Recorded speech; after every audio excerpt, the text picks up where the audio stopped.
Nous allons étudier aujourd'hui comment modéliser dans SketchUp une maison qui a été dessinée sur AutoCAD. Nous utiliserons pour cela la version SketchUp 7 et non pas la version Pro comme il se doit, mais la version SketchUp 7 étant gratuite, nous allons nous focaliser sur elle.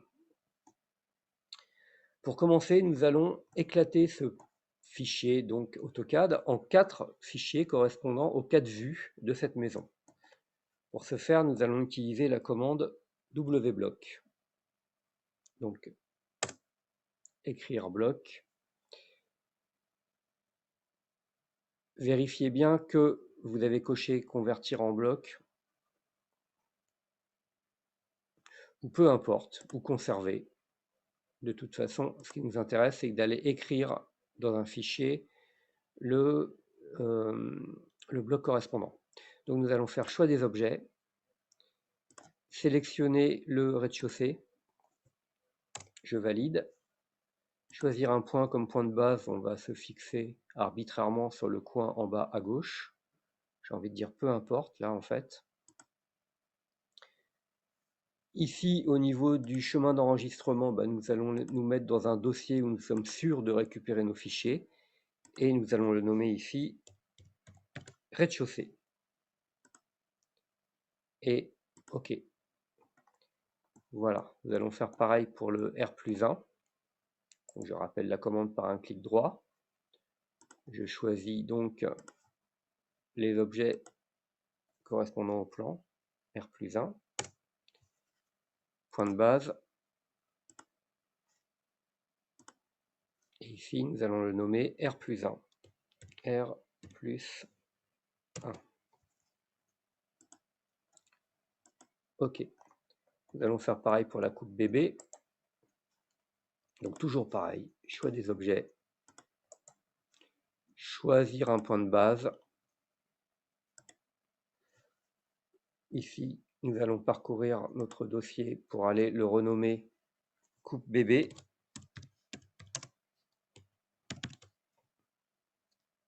Et l'enregistrer en tant que coupe bébé dans notre dossier. Et enfin, coupe AA, donc choix des objets, point de base,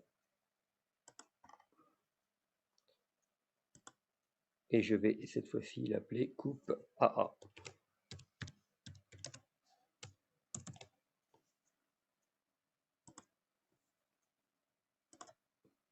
Voilà, là nous avons préparé du coup 4 fichiers, coupe A, coupe bébé, R+1 et rez-de-chaussée que nous allons pouvoir intégrer dans SketchUp. Alors comme je le disais précédemment, nous allons utiliser la version gratuite de SketchUp, à savoir SketchUp 7, que vous pouvez me demander par Messenger et je vous la fournirai. Alors c'est SketchUp 7, il y a des petits bugs mais ça n'a aucune importance, c'est une vieille version, mais elle a l'intérêt de pouvoir télécharger des fichiers AutoCAD. Alors vous répondez oui aux petites questions qu'il vous pose et au bout d'un moment il va lancer SketchUp. Voilà, commencez à utiliser SketchUp.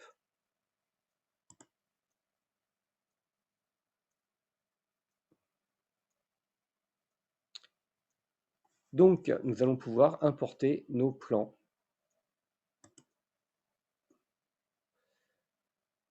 Peut-être qu'avant toute chose, je vais quand même vérifier de bien me mettre en centimètres pour avoir une cohérence dans les unités. Donc nous allons aller sur info sur le modèle, unité, et nous mettre en centimètres. Voilà. Maintenant je vais faire fichier, importer le format donc à choisir est le format AutoCAD, hein, DWG, d'accord.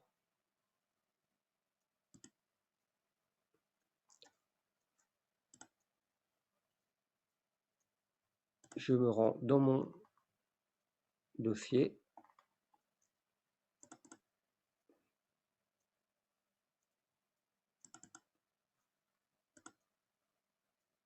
Je vérifie dans les options que je suis bien en centimètres. Oui, il n'y a pas de problème.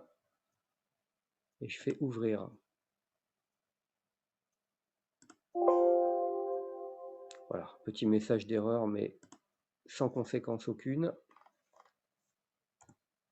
J'ai bien récupéré mon plan du rez-de-chaussée. Vous voyez donc qu'il est à l'étage par rapport au bonhomme qu'on supprimera par la suite. Je vais faire pareil pour le R+1 et puis toutes les coupes. R+1, alors j'ai pas besoin à chaque fois de vérifier l'option, j'ai vu qu'on était en centimètres, il n'y a pas de problème. Voilà, alors il l'a mis par-dessus, il faudra le déplacer après par la suite. Nous allons voir après comment on récupère ces éléments. Coupe BB et coupe AA.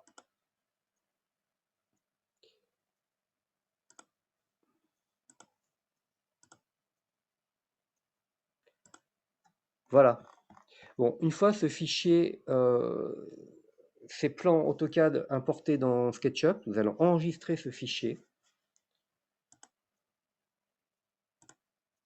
parce que nous travaillerons plus tard dans une version plus récente de SketchUp pour pouvoir modéliser la 3D. Nous n'allons pas rester dans la version SketchUp 7, ça c'était uniquement pour importer.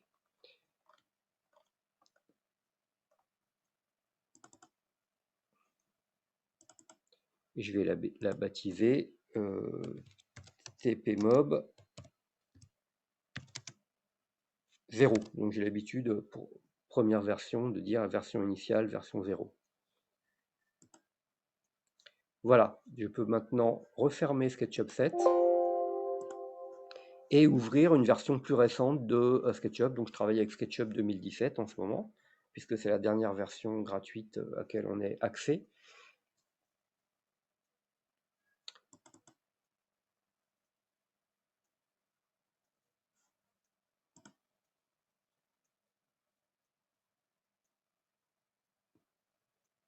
Et je vais venir ouvrir le fichier que je viens d'enregistrer. Donc le fichier SketchUp.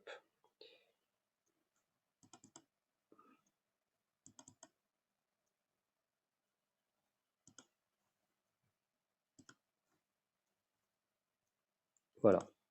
Donc là va commencer le travail de modélisation. Alors, ce qui est très important de comprendre, c'est qu'on va travailler avec des composants.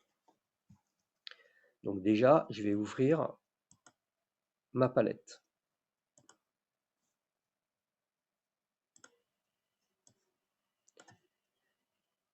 Dans cette palette, je vais pour l'instant me focaliser sur la structure. Dans la structure, nous avons différentes coupes et Sang qui est le bonhomme. Donc le bonhomme, déjà, je vais le supprimer. J'ai vu que j'étais à l'échelle. Effacer. Le rez-de-chaussée, je vais le déplacer. En fait, je vais écarter tous les plans les uns des autres, puisqu'ils sont superposés. R+1, je vais le mettre par exemple au-dessus. La coupe BB, je viens la déplacer ici. Et voilà. Donc si je me mets en vue de dessus, j'ai mes plans AutoCAD. Alors c'est assez laid, il va falloir travailler un petit peu le style pour faire disparaître toutes les extrémités là, de lignes, pour avoir quelque chose d'un peu plus graphique. Donc je vais aller dans mon style, je vais aller donc le style utilisé, donc cliquer sur la maison, ça c'est le style utilisé, et là-dedans, dans édition, je vais aller dans le premier bouton et je vais lui dire d'enlever les profils, les arêtes prolongées, les extrémités. Voilà. Alors je garde bien évidemment les arêtes, sinon j'ai plus rien. Si j'enlève les arêtes, tout disparaît. Et voilà, j'ai enlevé tous les prolongements là. J'ai quelque chose de plus gracieux, on va dire, graphiquement parlant. Voilà. Donc, je vais pouvoir commencer à modéliser. Alors, il va falloir aussi que je mette un peu d'ordre dans mes calques parce que, en fait, on a tous les calques AutoCAD ici. Par exemple, si j'enlevais maçonnerie, vous voyez que j'ai des dalles qui disparaissent, ou maçonnerie coupée, des dalles qui disparaissent. Ok, donc tous ces calques-là ne m'intéressent absolument pas. Moi, ce qui va m'intéresser, c'est mes calques SketchUp. Donc, je vais les supprimer, donc je les sélectionne d'ici à là. Je prends, donc du coup en appuyant sur Shift, hein, et je vais faire moins pour supprimer ces calques. Alors rassurez-vous, ça va supprimer que les calques, les objets vont être placer le contenu sur le calque par défaut, c'est-à-dire qu'en fait, les objets vont être placés sur Layer 0, qui est l'équivalent du calque 0 dans SketchUp, et à partir de là, je pourrais recréer moi mes propres calques plus adaptés à SketchUp. Donc là, je fais OK. Voilà, j'ai rien perdu en termes de traits. Je vais me créer mes calques. Donc par exemple, je vais créer un calque pour la maçonnerie.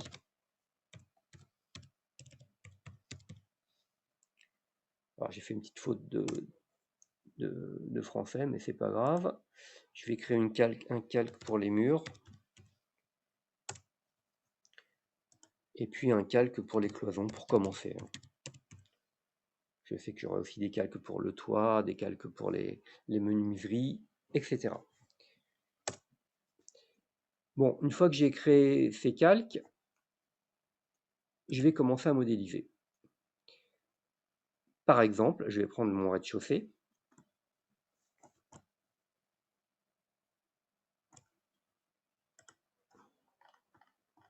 Et je vais modéliser la dalle de la maison. D'abord, je vais me focaliser sur la maison, je verrai ensuite le garage et le studio. Donc, je vais prendre un rectangle et je vais venir décalquer en fait sur mon plan AutoCAD directement la dalle à laquelle je vais donner une épaisseur. Donc pour cela, je vais passer en mode isométrie. Et alors, il faut bien entendu connaître ses cotes.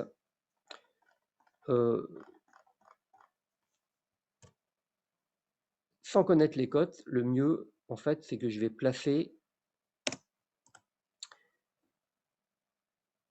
Alors, excusez-moi, je ne vais pas travailler comme ça. Je vais d'abord placer mes coupes pour avoir toutes mes hauteurs. Cette coupe à A, je vais la placer au niveau des traits de la coupe à A.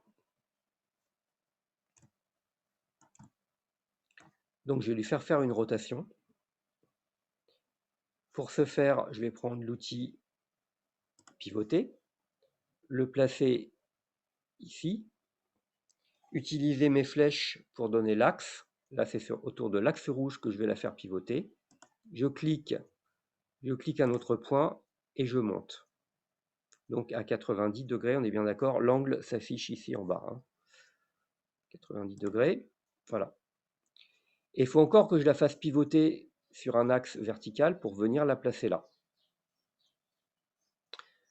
Alors, là, la direction, l'axe bleu est parfait. Je monte et je fais pivoter encore une fois à 90 degrés. Alors, vous trompez pas de sens, vous voyez que le studio doit être à l'arrière, là. Je vais ensuite déplacer, donc, ici, cette coupe. Et voilà. Donc, en fait, j'ai plus besoin de connaître la hauteur de la dalle, puisque maintenant, elle est placée en coupe. Donc, c'est une méthode beaucoup plus efficace que de taper les chiffres. Je sais qu'elle fait 35 cm de mémoire, mais bon, ça va être beaucoup plus efficace. Donc, je recommence mon opération.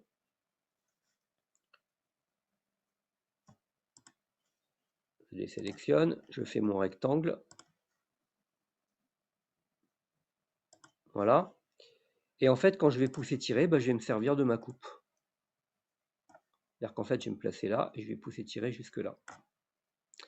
Alors, ce qui est très, très, très important, même fondamental dans SketchUp, c'est de comprendre que dès l'instant qu'un volume a été créé, il faut le transformer en composant. Ou en groupe, au pire. au mieux en composant.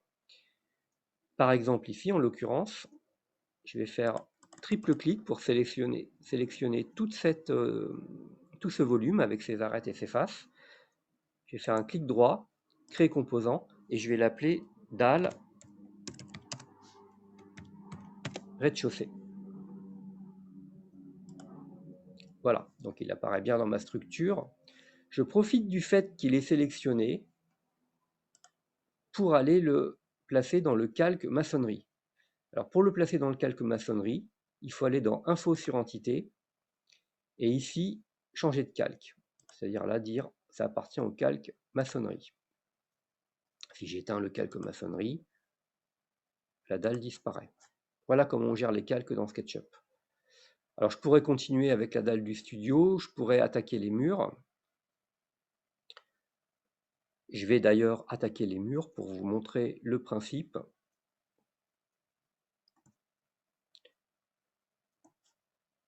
Donc pour ce faire, est-ce que je vais travailler avec la coupe A? Est-ce que je vais travailler avec la coupe BB? Je vais non, je vais travailler avec la coupe AA pour monter les murs. Alors, les murs, ils sont là en plan et ils sont là en élévation. Donc du moins sur les, sur les deux façades. Par contre, pour les pignons, ils vont monter jusque sous le toit. Donc, je vais les gérer de façon indépendante. C'est-à-dire que je vais faire un mur pour la façade sud, un mur pour la façade nord, un premier pignon, un deuxième pignon. Donc, commençons par la façade sud. Je prends un rectangle. Je vais me placer ici. Et je viens prendre ici le prolongement jusque là. Pouce étiré.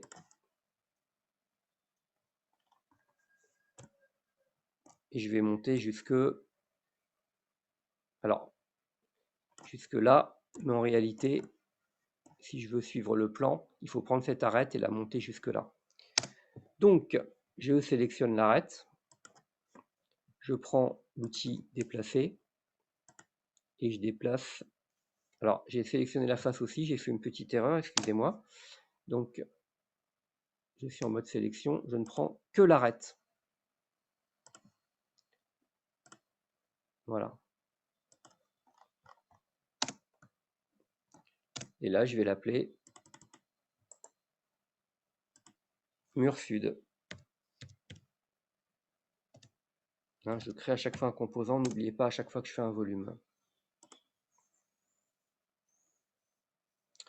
Voilà, pour le pignon, eh bien, alors je vais faire reculer ce composant, donc je rentre dedans, je le fais reculer de l'épaisseur du mur. Donc je vais m'accrocher ici. Et je vais monter un mur de pignon. Donc je reprends mon rectangle.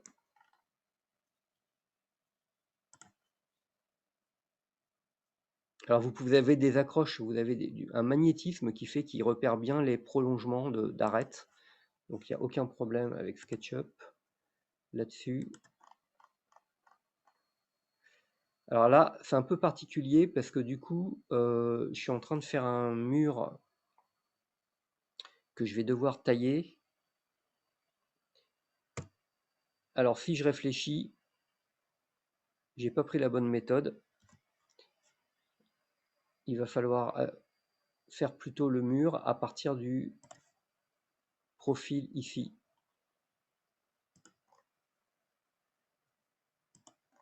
Vous voyez que c'est en faisant qu'on comprend un petit peu les façons les plus adéquates de bosser.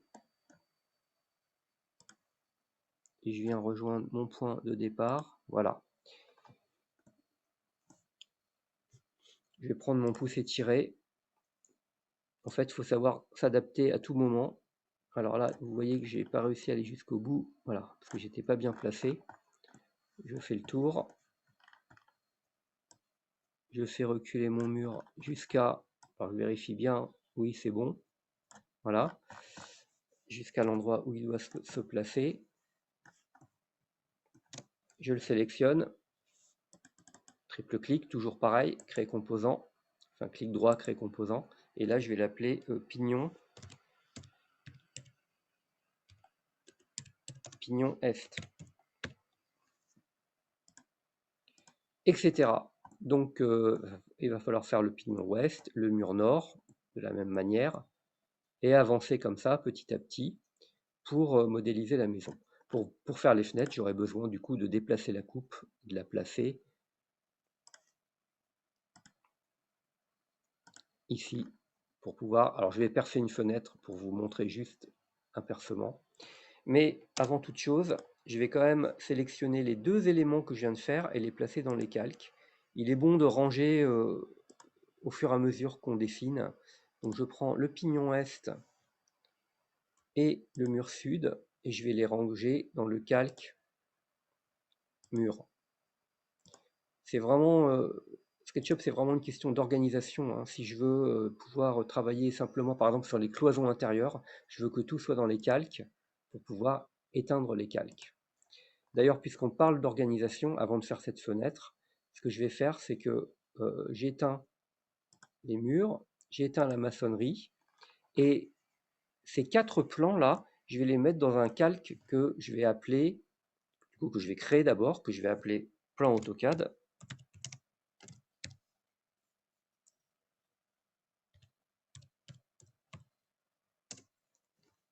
Je vais sélectionner du coup ces 4 vues que je vais aller placer dans ce calque, plan AutoCAD, que je pourrais ensuite éteindre pour faire disparaître mes éléments.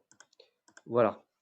Donc je vais juste vous montrer comment creuser une fenêtre dans un composant, ici en l'occurrence un pignon.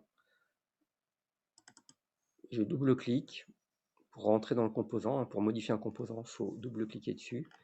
Je vais prendre un rectangle et je vais faire le pourtour des fenêtres. Ici, du coup, je fais les deux.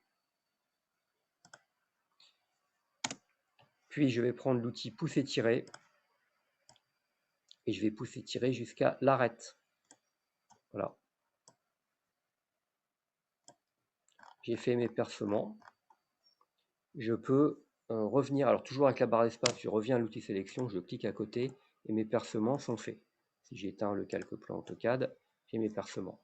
Bon, restera ensuite à définir la fenêtre, en n'oubliant pas de faire des composants à chaque fois. Donc voilà pour le démarrage de ce plan, de ce modèle SketchUp à partir de plan AutoCAD. À vous de continuer par vous-même.